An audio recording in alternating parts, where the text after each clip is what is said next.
اللہ جزائے خیر دے۔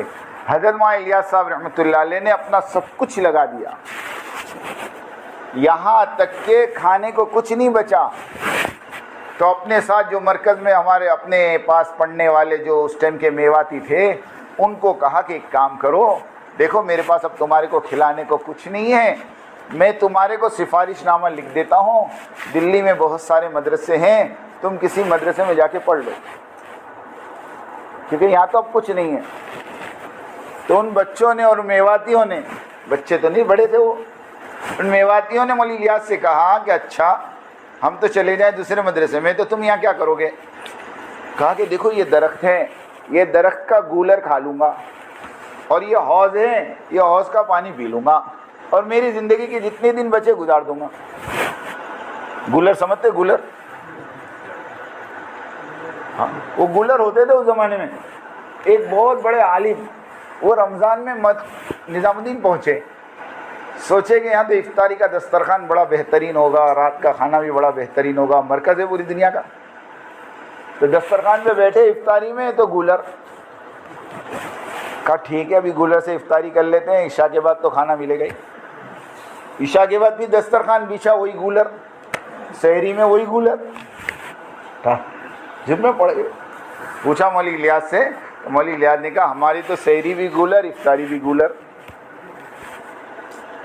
ہمارے مولانا محبوب صاحب کہتے ہیں 1981 میں جب حیدرآباد میں اجتماع تھا تو حضرت جی مولانا انعام الحسن صاحب رحمۃ اللہ علیہ کے لیے پنڈال میں کولر لگایا گیا، تو مولانا انعام صاحب کہتے تھے کام گولر سے کولر تک پہنچ گیا۔ کیا کہتے تھے؟ کام کہاں سے کام پہنچ گیا؟ گولر سے کولر۔ یہ جملے تھے مولانا انعام صاحب کے۔ تو وہ بچے میواتی جو پڑھتے تھے مولانا کے ساتھ رہتے تھے، انہوں نے کہا کہ حضرت جب آپ گولر کھا کر اور پانی پی کر گزارا کر سکتے تو ہم بھی آپ کے ساتھ گولر کھائیں گے، پانی پئیں گے۔ جب کھانے کے زمانے میں آپ کو نہیں چھوڑا تو فاقے کے زمانے میں آپ کو کیسے چھوڑے؟ یہ اس گھر کا حال بتا رہا ہوں، کچھ بھی نہیں کھانے کو، بیوی بھوکی ہے، بچے بھوکے ہیں۔ مولوی یوسف صاحب اکیلے ہی تو تھے، مولوی یوسف صاحب اکیلے ہی تو تھے۔ ایک مرتبہ کا واقعہ ہے، اس کے بعد سے نظام الدین فاقہ نہیں آیا۔ میں وہ واقعہ سنا دوں خالی آپ کو۔ ایک مرتبہ کا واقعہ ہے کہ جماعت کھانا کھائی، ان کو کیا تکلیف ہوگی، جماعت کھانا کھائی، جماعت کھانا کھائی، پلیٹ میں تھوڑا کھانا بچ گیا، تو مولوی الیاس صاحب رحمۃ اللہ علیہ نے سائیڈ میں سے پلیٹ کو صاف کیا، کھانے کو بیچ میں کیا، اور ایک پردہ ہوا کرتا تھا گھر میں اور مسجد کے بیچ میں، وہ پلیٹ اٹھا کر پردے کے پیچھے دی اور اپنی بیوی سے کہا کہ یہ کھانا تھوڑا سا بچا ہے، تم اور یوسف کھا لو۔ اب وہ پلیٹ اندر گئی، دسترخوان بچھا، پلیٹ رکھی، مولوی یوسف صاحب نے اور ان کی امی نے ہاتھ دھویا، اور جیسے دسترخوان پر بیٹھ کر پہلا نوالا ابھی اٹھایا بھی نہیں تھا، اتنے میں پردے کے پیچھے سے آواز آئی، ارے ایک اور جماعت آ گئی، وہ کھانا واپس کر دو۔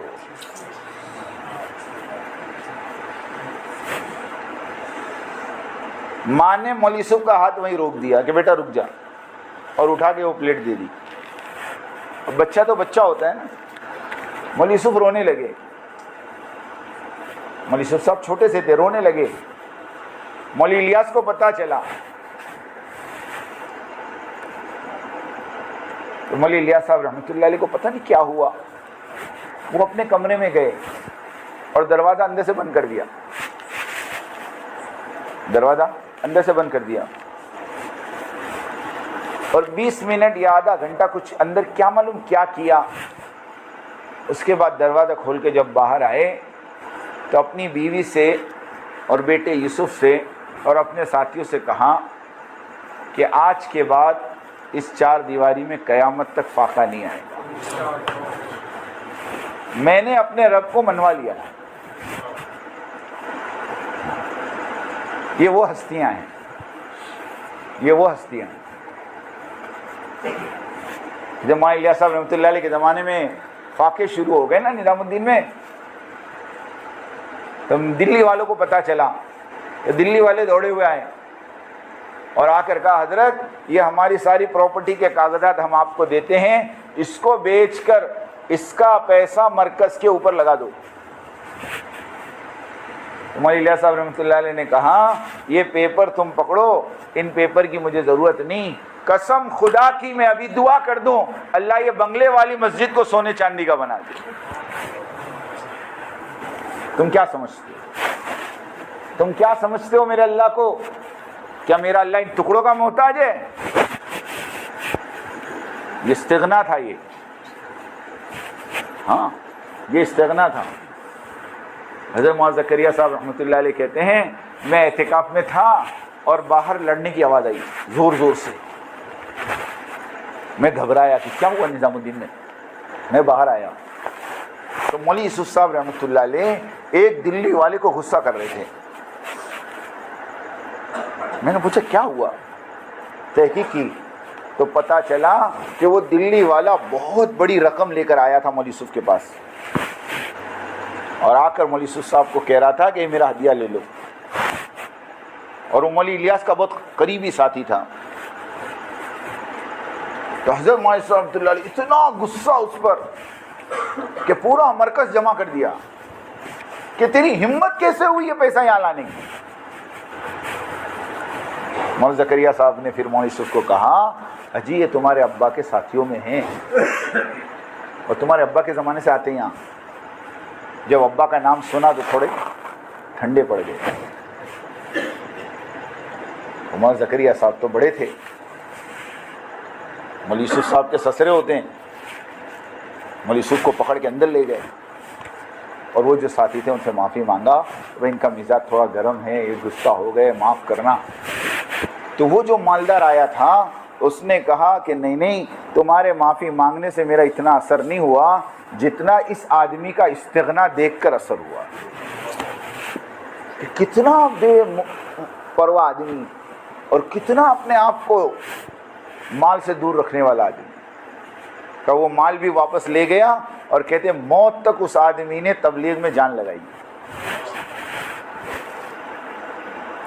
میں مولوی الیاس صاحب کی بات کر رہا تھا. مولوی الیاس صاحب نے دعا کی کہ فائقہ نہیں آئے گا. پھر اللہ نے مولوی الیاس صاحب کو بلا لیا. پھر مولانا یوسف صاحب امیر بنے. تو ہم جو کہتے ہیں نا اختلاف تو اس زمانے میں بھی ہوا. جب مولانا الیاس صاحب رحمۃ اللہ علیہ کے بعد مولوی یوسف کو امیر بنایا تو مولوی یوسف صاحب تبلیغ میں نہیں لگے تھے، وہ تو اوپر بیٹھ کر کتاب لکھ رہے تھے. حضرت مولانا الیاس صاحب رحمۃ اللہ علیہ بار بار اپنے میواتی ساتھیوں کو کہتے تھے جاؤ یوسف کو کہو تبلیغ میں حصہ لیں. مگر وہ پورا دن اوپر کمرے میں بند رہتے تھے. لیکن کس کو معلوم تھا کہ اوپر جو کام ہو رہا تھا وہ تبلیغ کا ہی ہو رہا تھا. تو کیا کام ہو رہا تھا اوپر؟ حیات الصحابہ لکھی جا رہی تھی. ہاں حیات الصحابہ لکھی جا رہی تھی. لیکن جب مولانا زکریا صاحب رحمۃ اللہ علیہ نے مولانا عبد القادر صاحب رائے پوری رحمۃ اللہ علیہ سے مشورہ کر کے مولوی یوسف صاحب کو امیر بنا دیا تو اس وقت اختلاف کرنے والے مولانا احتشام الحسن کاندھلوی جن کی کتاب پستی کا واحد علاج، اگر یقین نہ آوے تو فتاوی محمودیہ پڑھ لینا. مولانا احتشام صاحب نے مفتی محمود الحسن صاحب کو مولوی یوسف کی شکایتوں بھرا خط لکھا تھا کہ اجی ایک 28 سال کا آدمی امیر بن گیا اور کبھی تبلیغ میں اس کے 4 مہینے نہیں لگے. لوگ ابھی کہتے ہیں نا، وہ اس ٹائم بھی سوال ہوئے تھے. سمجھ میں آئی بات؟ مجھے بتاؤ مولوی الیاس کے 4 مہینے کون سے صوبے میں لگے؟ ہاں بتا سکتا کوئی؟ ارے جس آدمی کی زندگی لگی ہو اس کا تم 4 مہینے کا پوچھو. ہاں عجیب بات ہے. تو مولانا احتشام صاحب مرکز چھوڑ کے چلے گئے. مولانا انعام صاحب کے بارے میں ملتا ہے مولانا انعام صاحب خود 1.5 سال کے لیے مرکز چھوڑ کے چلے گئے.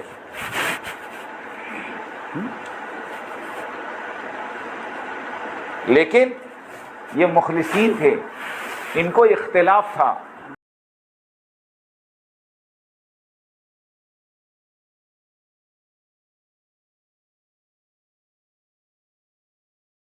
نہیں تھی. فرق سمجھنا, ایک ہوتا ہے اختلاف اور ایک ہوتی ہے مخالفت, اور مخالفت جو کرتا ہے وہ محروم ہوتا ہے. ہاں, مخالفت جو کرتا ہے وہ محروم ہوتا ہے. شیطان نے آدم کی مخالفت کی تھی علیہ السلام, اس لیے توبہ کی توفیق نہیں ہوئی اس کو. اختلاف نہیں تھا اس کو مخالفت کی کہ میں 6 لاکھ برس اللہ کی عبادت کی, میں اتنا بڑا عبید, اور مجھے چھوڑ کے اللہ یوں کہے انی جاعل فی الارض خلیفہ, کہ زمین کا خلیفہ میں انسانوں کو بناؤں. یہ ہے کون میرے سامنے کا بچہ ابھی پیدا ہوا, ابھی پتلا بنا. میں 6 لاکھ برس سے آسمان میں ہوں, میں آگ سے بنا, یہ مٹی سے بنا. جیسے ابھی لوگ کہتے ہیں نا ہماری گود میں کھیلا ہے, تو گود میں کھیلا ہوا بڑا نہیں ہو سکتا. نہیں, سوچنے کی بات ہے نا, ارے سوچنے کی بات ہے. ایک مدرسے کے محتمم صاحب نے مجھے بلایا, سننا, جب اختلاف شروع ہوا مجھے کہا حافظ صاحب ایک بات بتاؤ. میں کہا بولو. کیا مسئلہ ہے؟ انہوں نے ایک دم انجان بن کے پوچھا, جانتے تو سب ہے لیکن وہ مجھے دیکھنا چاہتے تھے کہ کیا جواب دیتا ہے, کہ کیا مسئلہ ہے یہ. میں نے کہا کچھ بھی نہیں. تو کیا بات کرتے ہیں, اتنا مسئلہ پوری دنیا میں چلا اور تم کہتے کچھ نہیں. میں کہا حضرت ایک بات بولوں. بولے ہاں. میں کہا مسئلہ صرف یہ ہے کہ قاری طیب صاحب رحمۃ اللہ علیہ کا جب دیوبند میں انتقال ہوا تو ان کے بیٹے کو دارالعلوم دیوبند میں اہتمام کے لیے بلایا, تو وہ مدرسہ چلاتے تھے حیدرآباد میں, مولانا قاسم نانوتی کے لڑکے. تو انہوں نے کہا کہ چونکہ میں میرا مدرسہ چلا رہا ہوں, یہ مدرسہ چھوڑ نہیں سکتا, البتہ میرا لڑکا ابھی فارغ ہوا ہے, 2 سال ہوئے ہیں, نام طیب ہے, اگر تم کہو تو میں مولوی طیب کو بھیجوں. اب جو دیوبند میں تھے انہوں نے آپس میں مشورہ کیا کہ چلو قاری مولانا قاسم نانوتی کا بیٹا نہیں تو پوتا صحیح ہے, تو نسبت اسی کی, کا ٹھیک ہے بھیجو. اب جب وہ قاری طیب صاحب حیدرآباد سے نکل کر دیوبند پہنچے تو ان کی عمر کتنی تھی معلوم ہے؟ 25 سال. کتنی تھی؟ 55 سال یہ محتمم رہے. کتنے سال؟ جب دیوبند سے 1982 کی 12 جنوری کی رات کو ان کو گھسیٹ کر نکالا گیا, اس وقت ان کی عمر 80 سال کی تھی, تو 25 سال ملتا ہے. 25 سال کی عمر میں میں نے مولانا کو کہا کہ قاری طیب صاحب محتمم بن گئے دیوبند کے, تو دیوبند کے جو اکابرین تھے, جو بڑے بڑے اساتذہ تھے, اس میں 2 کا نام تو میں ابھی نام بتا دوں آپ کو, علامہ انور شاہ کشمیری رحمۃ اللہ علیہ اور مولانا شبیر عثمانی رحمۃ اللہ علیہ. یہ دونوں دیوبند چھوڑ کر ڈابیل گجرات کے مدرسے میں پڑھانے آ گئے. کیوں؟ کہ یہ بچہ محتمم بن گیا, اب ہم یہاں نہیں رہ سکتے. میں نے کہا وہ 25 سال کا محتمم بنے یا 28 سال کے امیر بنے, فرق اتنا ہے. لیکن سامنے والی پارٹی میں فرق اتنا ہے کہ انور شاہ کشمیری رحمۃ اللہ علیہ اور شبیر عثمانی دارالعلوم دیوبند چھوڑ کر ڈابیل جامعہ میں آ کر مدرس بن گئے. انہوں نے دیوبند کے سامنے مدرسہ کھڑا, یہ شرافت تھی ان کی. جب ان کی شرافت تھی تو ان کا کیا تھا وہ آپ سوچ لو. ایسے مولانا الیاس صاحب رحمۃ اللہ علیہ کے بعد, سنو میری بات دھیان سے, مولانا یوسف صاحب رحمۃ اللہ علیہ جب امیر بنے تو مولانا